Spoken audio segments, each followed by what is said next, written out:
Welcome to Tune In Tuesday, a video series that provides answers to many reverse mortgage questions. Today, we're answering the question, who is responsible for paying the reverse mortgage back? Before we dive into the who, let's first explore the when. Remember, you are not required to make payments on a reverse mortgage until the loan comes due.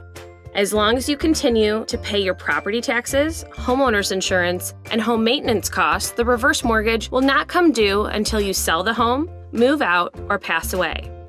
Now that we know when the loan must be paid, let's take a look at each scenario to find out who is responsible for paying. If you sell the home or move out, when your home is no longer your primary residence, meaning you live in the home for less than half the year, your loan will come due. At this point, you will be responsible for paying it back. Typically, the proceeds from the sale of the home pay back the loan.